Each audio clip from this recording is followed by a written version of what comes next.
ಅನ್ವರ ಮಾನ್ಪಾಡಿಯವರು ಸರ್ಕಾರಕ್ಕೆ ರಿಪೋರ್ಟ್ ಕೊಟ್ಟಾರ. ಇದೆಲ್ಲ ಪ್ರಾರಂಭ ಆದ್ಮೇಲೆ ಅದನ್ನೆಲ್ಲ ಒಂದಿಟ್ಟು ತೆಗಿಸಿ ನಮ್ಮ ಅರುಣ್ ಶಾಪುರ್ನಂತವ್ರು ಭಯಂಕರ ತಲೆ ಓಡಿಸೋರು ಎಲ್ಲ ನೋಡಿದ್ರು.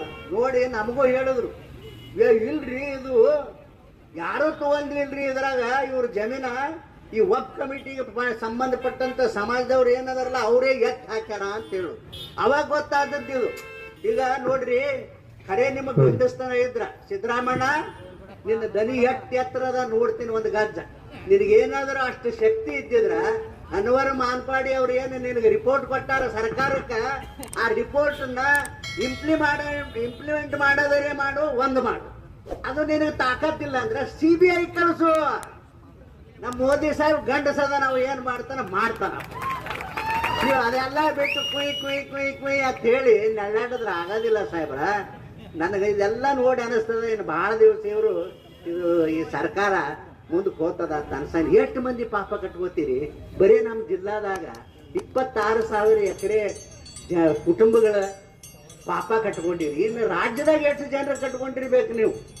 ಅದಕ್ಕಾಗಿ ಬಹಳ ಹೊತ್ತು ಬಹಳ ಸಮೀಪ ಬಂದದ ಅಂತ ಹೇಳಿ ನಮಗೆ ಅನಿಸ್ಲಾಕತ್ತದ ಅಂತ ಹೇಳಿ ಸಂದರ್ಭದಲ್ಲಿ ನಾನು ಹೇಳಿ, ಇವತ್ತು ಜಿಲ್ಲೆಯ ಎಲ್ಲ ರೈತರ ಜವಾಬ್ದಾರಿಯನ್ನ ಲೋಕಸಭಾ ಸದಸ್ಯರ ತಲೆ ಮೇಲೆ ಹಾಕಿರಪ್ಪ. ನಾನು ಅದಕ್ಕೆಲ್ಲದಕ್ಕೂ ತಯಾರದೀನಿ, ನಾ ಗಟ್ಟಿದೀನಿ. ಸಾಕಷ್ಟು ಎಷ್ಟಾದರೂ ನೀವು ಹೊರಿಸಿದ್ರು ಕೂಡ ಅದು ನನಗೆ ವಾಜ್ಯ ಆಗ್ಯದ ಅಂತೇಳಿ ಈ ಸಂದರ್ಭದಾಗ ಮಾತ್ರ ಅನ್ನಂಗಿಲ್ಲ. ಬೇರೆ ಸಂದರ್ಭದಾಗ ನಾನು ಅನ್ಬಹುದು. ಬಟ್ ಈಗೇನು ರೈತರಿಗೆ ಏನು ತೊಂದರೆ ಆಗ್ಯದಲ್ಲ, ಈ ಸಂದರ್ಭದಾಗ ನೀವು ಬೇಕಾದಷ್ಟು ನನಗೆ ಹೊರಿಸ್ರಿ. ಆ ಹೊತ್ಕೊಂಡು ಹೋಗ್ತಕ್ಕಂಥ ಶಕ್ತಿ ಭಗವಂತ ನಾನು ಕೊಟ್ಟಾನ ಅಂತೇಳಿ ಈ ಸಂದರ್ಭದಲ್ಲಿ ಹೇಳಿ, ಈ ಒಂದು ಏನು ವಿವಾದ ಅದ ಇವತ್ತು 2 ದಿವಸಗಳವರೆಗೂ ಕೂಡ ಇಡೀ ರಾಜ್ಯದಲ್ಲಿ ಎಲ್ಲ ಜಿಲ್ಲೆಗಳಲ್ಲಿ ಈ ಪ್ರತಿಭಟನೆ ಆಗಬೇಕು ಅಂತ ಹೇಳಿ ಪಕ್ಷದ ನಾಯಕರೇನೊಂದು ಸೂಚನೆಯನ್ನು ಕೊಟ್ಟಿದ್ರು. ಆ ಸೂಚನೆಯ ಪ್ರಕಾರ ನಮ್ಮ ರಾಮನಗೌಡರು ನಮ್ಮೆಲ್ಲರನ್ನ ಕರೆಸಿ ಇವತ್ತು ಕೂಡ ಹಾಕಿ ಇದನ್ನು ಮಾಡ್ಲಕತ್ತಾರ. ಇದು ಬಹಳ ಒಳ್ಳೆಯ ಕೆಲಸ ಅಂತೇಳಿ ನಾನು ಈ ಸಂದರ್ಭದಲ್ಲಿ ನಾನು ಹೇಳಿ, ನಾಳೆ ಬರ್ತಕ್ಕಂಥ ಲೋಕಸಭಾ ಅಧಿವೇಶನ ಪ್ರಾರಂಭ ಆಗ್ತದ. ಆ ಅಧಿವೇಶನದಲ್ಲಿ ಬಹುಶಃ ನನಗನ್ನಿಸ್ತದ ಇಡೀ ದೇಶದಲ್ಲಿ ಇದು ಬಹಳ ಮುಖ್ಯವಾಗಿರ್ತಕ್ಕಂಥ ಸಬ್ಜೆಕ್ಟ್ ಅಂತ ಹೇಳಿ ನನಗನ್ನಿಸ್ತದೆ. ಇವತ್ತು ನೋಡಿದ್ದೀನಿ, ಯಾವುದೋ ಪೇಪರು ಕೂಡ ಬಂತು, ಈ ಸಲ ಪಾರ್ಲಿಮೆಂಟ್ನಲ್ಲಿ ಲೋಕಸಭೆಯಲ್ಲಿ ಇದು ಖಂಡಿತವಾಗಿ ಬರ್ತದ, ಪ್ರಧಾನಮಂತ್ರಿಗಳ ಸೂಚನೆ ಕೊಟ್ಟಾರ ಅಂತಕ್ಕಂಥದ್ದು ಕೂಡ ನನಗೆ ಹೇಳ್ಯಾರ.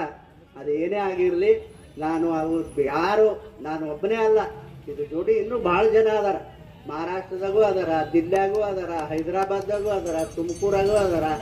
ಆಮೇಲೆ ಎಲ್ಲ ಅಲ್ರಿ, ಎಷ್ಟು ನಾಚಿಕ್ ಗೇಡಿ ಕೆಲಸ ರೀ.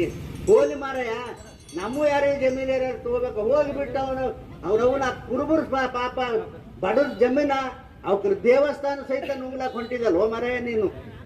ಆ ಜಮೀರ್ ಅಮ್ಮದ ಒಂದ್ ಸ್ವಲ್ಪ ಬುದ್ಧಿ ಹೇಳಬಾರ್ದಾಗಿತ್ತ ನೀನು. ಸರ್ಕಾರಿ ಇಂಥ ಜಮೀನುಗಳು, ದೇವಸ್ಥಾನ ಜಮೀನು, ನಮ್ಮ ಮಠಾಧೀಶರು ನೋಡ್ರಿ ಪಾಪ ಅವು ಒಡ್ಡಾಡ್ಲಕತ್ತವ ಎಲ್ಲ ಮಠಗಳಿಗೆ. ಅಲ್ಲ, ಯಾರೋ ನಮ್ಮ ಹಿಂದಿನ ಪೂರ್ವಜರು ದಾನ ಕೊಟ್ಟವ ಮಠಕ್ಕೆ, ಆ ಜಮೀನಿಗೂ ನಾವು ಪ್ರಾಪರ್ಟಿ ಅಂತ ಹೇಳ್ತೀರಪ್ಪ. ಯಾವ ನ್ಯಾಯ ಇರಬೇಕು? ಸಿದ್ದರಾಮಣ್ಣವರೇ, ಇದು ಸರಿ ಅಲ್ಲ ಅಂತಕ್ಕಂಥ ಮಾತವನ್ನ ಬಹಳ ಸ್ಪಷ್ಟವಾಗಿ ಸಂದರ್ಭದಲ್ಲಿ ಹೇಳಿ, ನಾಳೆ ನಡೆಯತಕ್ಕಂಥ ಏನು ಲೋಕಸಭಾ ಏನು ಒಂದು ಅಧಿವೇಶನ ನಡೀತದ, ಸಂಪೂರ್ಣ ನಾನು ಈಗಾಗಲೇ ಅಲ್ಲಿರ್ತಕ್ಕಂಥ ನನ್ನ PAಗಳಿಗೆ ಫೋನ್ ಮಾಡಿ ಎಲ್ಲ ಏನೇನು ಬೇಕೋ ಎಲ್ಲನೂ ಕೂಡ ನಾನು ಇಲ್ಲಿಂದಲೇ ಕೊಟ್ಟು ಕಳಿಸಿದ್ದೀನಿ. ಅವೆಲ್ಲವೂ ಕೂಡ ಅದನ್ನು ಸರಿ ಮಾಡ್ತಾರೆ ಅವರು. ನನ್ನ ಪಾಲಿನ ಡ್ಯೂಟಿ ನಾನು ಲೋಕಸಭೆಯಲ್ಲಿ ಮಾಡ್ತೀನಿ ಅಂತಕ್ಕಂಥ ಮಾತವನ್ನು ಈ ಸಂದರ್ಭದಲ್ಲಿ ಹೇಳಿ, ನಮ್ಮ ನಾಯಕರು ಅತ್ಯಂತ ಈ ವಿಷಯದಲ್ಲಿ ಬಹಳ ಗಟ್ಟಿಯಾಗ್ಯದ. ಯಾರು? ನರೇಂದ್ರ ಮೋದಿಯವರು ಎಲ್ಲರೂ ಈ ವಿಷಯದಲ್ಲಿ ಬಹಳ ಗಟ್ಟಿಯಾಗಿದ್ದಾರೆ.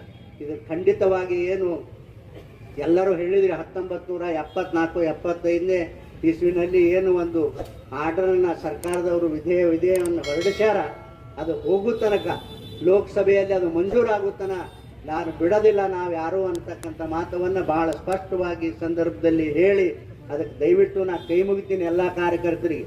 ಕೊನೆ ಪಕ್ಷ ಇವತ್ತು ನಮ್ಮ ಹೋರಾಟ ಇರೋದು 1974ನೇ ಇಸಿ ಗೆಜೆಟ್ ಅನ್ನ ರದ್ದು ಮಾಡಬೇಕಂತ ಒಂದು ಒತ್ತಾಯವನ್ನ ಮಾಡುವಂತ ದೃಷ್ಟಿಕೋನದಿಂದ ನಾವು ಇವತ್ತು ಹೋರಾಟ ಮಾಡ್ತಾ ಇದ್ದೇವೆ. ಇವತ್ತು ಇದೀಗ ತಾನೇ ನಮ್ಮ ಕಕ್ಕಳಮೇಲಿ ಗ್ರಾಮದ ರೈತ ಬಂಧುಗಳು ಸಿಂದಗಿ ತಾಲೂಕಿನ ಕಕ್ಕಳಮೇಲಿ ಹಾಲಮತ ಸಮಾಜದ ಬಂಧುಗಳು ಬಂದು ಒಂದು ಮನವಿಯನ್ನ ಕೊಟ್ಟರು.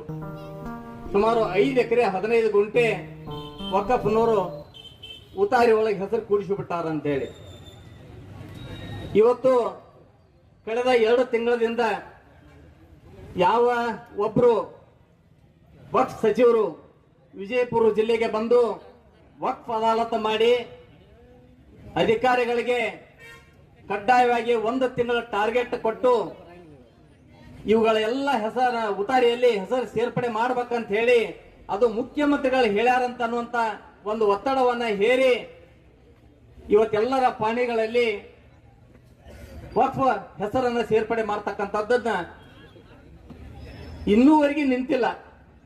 ಅನೇಕ ಜನ ಇವತ್ತು ಕೇಂದ್ರದ ಜಾಯಿಂಟ್ ಪಾರ್ಲಿಮೆಂಟರಿ ಕಮಿಟಿ ಚೇರ್ಮನ್ ಬಂದು ಹೋದ ಮೇಲೆ ಕೂಡ ಅನೇಕ ಜನ ಇವತ್ತು ರೈತ ಬಂಧುಗಳು ಮಠಾಧೀಶರು ಬಂದು ನಮ್ಗೆ ಉತಾರಿಯನ್ನು ಕೊಡ್ತಾ ಇದ್ದಾರೆ. ಇದೀಗ ತಾನೇ ಮುದ್ದೇಬೇಳ ಕ್ಷೇತ್ರದಲ್ಲಿ ಕೂಡ ಒಬ್ಬರು ಬಂದು ಉತಾರಿಯನ್ನು ತೋರಿಸ್ತಕ್ಕಂಥದ್ದಾಯ್ತು.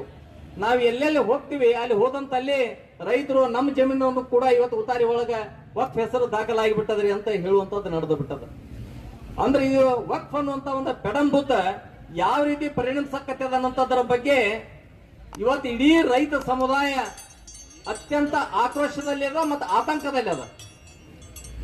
ಇವತ್ತು ಕೇವಲ ವಿಜಯಪುರ ಜಿಲ್ಲೆಯಲ್ಲಿ ಒಂದರಲ್ಲಿ ಸನ್ಮಾನ್ಯ ಸಂಸದರಾಗಿರ್ತಕ್ಕಂಥ ಜಿಗಣಿ ಸಾಹೇಬರು ಮತ್ತು ನಮ್ಮ ಮಾಜಿ ವಿಧಾನ ಪರಿಷತ್ನ ಸದಸ್ಯರಾಗಿರ್ತಕ್ಕಂಥ ಅರುಣ್ ಶಾಪುರ್ ಅವರು ಹೇಳಿದರು, ವಿಜಯಪುರ ಜಿಲ್ಲೆ ಒಂದರಲ್ಲಿ 16,000 ಎಕರೆ ಇವತ್ತು ವಕ್ಫ್ ಅಂತ ಹೇಳಕತ್ತದ.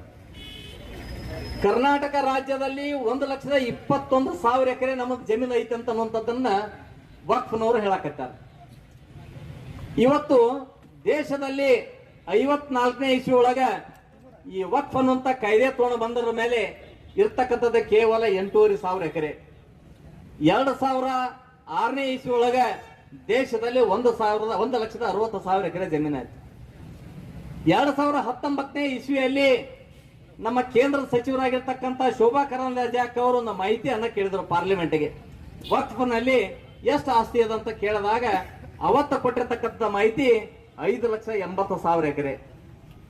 ಇವತ್ತು 2024ನೇ ಇಸ್ವಿ ಅನ್ನೋದ್ರೊಳಗ ನಮ್ಗೆಲ್ಲರಿಗೆ ಆಶ್ಚರ್ಯ ಅನಿಸ್ತದ, 38 ಲಕ್ಷ ಎಕರೆ ಜಮೀನು ಇವತ್ತು ವಕ್ಫ್ ಕೈಯಾಗ ಹೋಗ್ಯದ. ಇವತ್ತು ಕಾಂಗ್ರೆಸ್ ದವರು ನಾವೆಲ್ಲರಿಗೂ ಪ್ರಶ್ನೆ ಮಾಡ್ಬೇಕಾಗ್ಯದ. ಪ್ರಶ್ನೆ ಕೇಳುವಂತ ಹತ್ತದೊಳಗ ಜನ ಅದಾರ, ಉತ್ತರ ಕೊಡ್ತಕ್ಕಂತ ಜಾಗದೊಳಗ ಕಾಂಗ್ರೆಸ್ ಅದಾರ. ಆದ್ರೆ ಅವ್ರು ಹೇಳೋದೇನು, ತಾವು ಮಾಡಿದ್ದು ಹೇಳಂಗಿಲ್ಲ, ನಿಮ್ಮ ಸರ್ಕಾರ ಇದ್ದಾಗೂ ಉತಾರಿ ಒಳಗೆ ಸೇರ್ಪಡೆ ಆಗ್ಯಾವ ಅಂತ ಹೇಳಕತ್ತಾರ. ನಾ ಕಾಂಗ್ರೆಸ್ ನಾಯಕರಿಗೆ ಕೇಳಕ್ ಇಚ್ಛಿಸ್ತೀನಿ, ಈ ಕಾಯ್ದೆ ಮಾಡಿದವ್ರು ಯಾರು, ಈ ಕಾಯ್ದೆ ತಂದವ್ರು ಯಾರು? ಸ್ವಾಮಿ, 1995ನೇ ಇಸ್ವಿ ಒಳಗ ಚುನಾವಣೆಗೆ ಹೋಗ್ಬೇಕು, ಪಾರ್ಲಿಮೆಂಟ್ ಚುನಾವಣೆಗೆ ಹೋಗ್ಬೇಕು, ವೋಟ್ ಬ್ಯಾಂಕಿಗೋಸ್ಕರ ಮತ ಬ್ಯಾಂಕಿನ ಸಂಬಂಧ ತೊಂಬಂದು ಆ ಕಾಯ್ದೆಯೊಳಗ ಅಪರಿಮಿತ ಅಧಿಕಾರವನ್ನು ಕೊಟ್ಟು ಬಿಟ್ರಿ. ಎಷ್ಟು ಮಟ್ಟಿಗೆ ಅಧಿಕಾರ ಕೊಟ್ರಂತಂದ್ರ ಜಿಲ್ಲಾ ಮ್ಯಾಜಿಸ್ಟ್ರೇಟ್ ಕೂಡ ವಕ್ಫದ ಅಂಡರ್ದೊಳಗೆ ಬರ್ಬೇಕು. ಅಂದ್ರೆ ವಕ್ಫ್ನವ್ರು ಏನು ಮಾಡಿ ಕಳಿಸ್ತಾರ ಅದನ್ನ ಕಣ್ಣು ಮುಚ್ಚಿಕೊಂಡು ಅವ್ರು ದಾಖಲು ಮಾಡ್ಬೇಕು. ಅವ್ರ ಕೈಯಾಗ ಏನೂ ಅಧಿಕಾರ ಇಲ್ಲ ಜಿಲ್ಲಾಧಿಕಾರಿಗಳಿಗೆ. ಈ ಹಂತಕ್ಕೆ ಕಾಯ್ದೆ ತೊಂಬಂದು ಕೊಟ್ಟವರು ಕಾಂಗ್ರೆಸ್ ಅವರು, ದೇಶಕ್ಕೆ ಮಾರಕವಾಗಿ ಪರಿಣಮಿಸೋರು ಕಾಂಗ್ರೆಸ್ ಅವರು. ಸ್ವಾತಂತ್ರ್ಯ ಬಂದ ನಂತರ ಅವಾಗ್ಲಿಂದ ಪ್ರಾರಂಭ ಆಗಿತ್ತು. ಆರ್ಟಿಕಲ್ 370 ಅನ್ನ ಕೊಟ್ಟು ಕಾಶ್ಮೀರದಲ್ಲಿ ಶಾಶ್ವತವಾಗಿ ಸಮಸ್ಯೆವನ್ನು ಇಟ್ಟರು. ಅಂದ್ರೆ ತಮ್ಮ ವೋಟ್ ಬ್ಯಾಂಕಿಗೆ ಯಾವಾಗ ಬೇಕು ಅವಾಗವಾಗ ಒಂದು ಸಮುದಾಯಗನ ಓಲೈಕೆ ಮಾಡುವಂತ ದೃಷ್ಟಿಕೋನದಿಂದ 2013ನೇ ಇಸ್ವಿ ಒಳಗ ಮನಮೋಹನ್ ಸಿಂಗ್ ಮನೆಗೆ ಹೋಗಬೇಕು ಅಂತ ಸಂದರ್ಭದಲ್ಲಿ ಮತ್ತೊಂದಿಷ್ಟು ಅದಕ್ಕೆ ಅಧಿಕಾರವನ್ನು ಕೊಟ್ಟರು.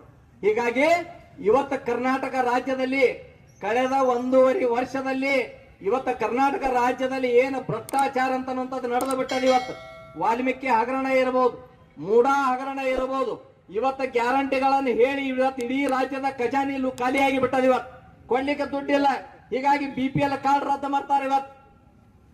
ಇವತ್ತು ಇಂಥ ಪರಿಸ್ಥಿತಿ ಒಳಗ ದುಡ್ಡಿಲ್ಲದ ಸ್ಥಿತಿ ಒಳಗ ಜನರ ಮೈಂಡ್ ಡೈವರ್ಟ್ ಮಾಡಬೇಕು ಒಂದ್ ಕಡೆ, ಇನ್ನೊಂದ್ ಕಡೆ ಮತ ಬ್ಯಾಂಕ್ ಗಟ್ಟಿ ಮಾಡ್ಕೋಬೇಕು. ಇವು ಉಳಿದು ಹೆಂಗಾದ್ರು ಇದ್ದ ಇರ್ತಾವು.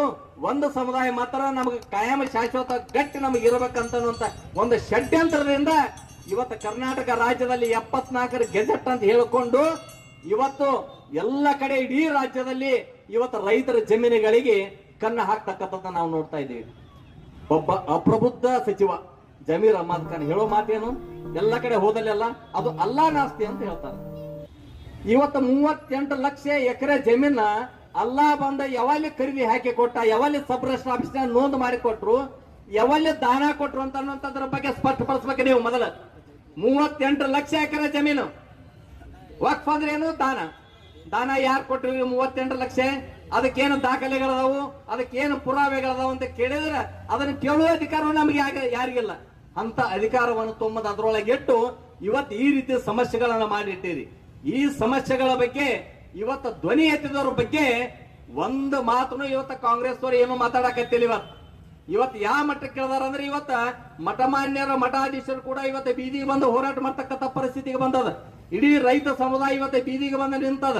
ಯಾಕಂದ್ರ ಜಗತ್ತಿಗೆ ಅನ್ನ ಕೊಡ್ತಕ್ಕಂಥ ರೈತ ಇವತ್ತು ದೇಶದ ಬೆನ್ನೆಲುಬು. ಇದು ಕೇವಲ ಭಾಷಣಕ್ಕೆ ಮಾತ್ರ ಸೀಮಿತ ಅಲ್ಲ, ರೈತ ದೇಶದ ಬೆನ್ನೆಲುಬು. ಒಕ್ಕಲಿಗ ಒಕ್ಕದಿದ್ದರೆ ಜಗವೆಲ್ಲ ಬಿಕ್ಕುವುದಂತ ನಾವು ಕೇಳ್ತಾ ಇದ್ದೀವಿ. ಇಂಥ ಸಂದರ್ಭದಲ್ಲಿ ಕಾಂಗ್ರೆಸ್ ನಾಯಕರು ನಿಮ್ಮ ಸರಿಯಾದ ಸ್ಟ್ಯಾಂಡ್ ಏನನ್ನುವಂಥದ್ರ ಬಗ್ಗೆ ಹೇಳ್ಬೇಕು. ನೀವು ರೈತರ ಪರವಾಗಿದ್ದೀರೋ ಅಥವಾ ವಕ್ಫ್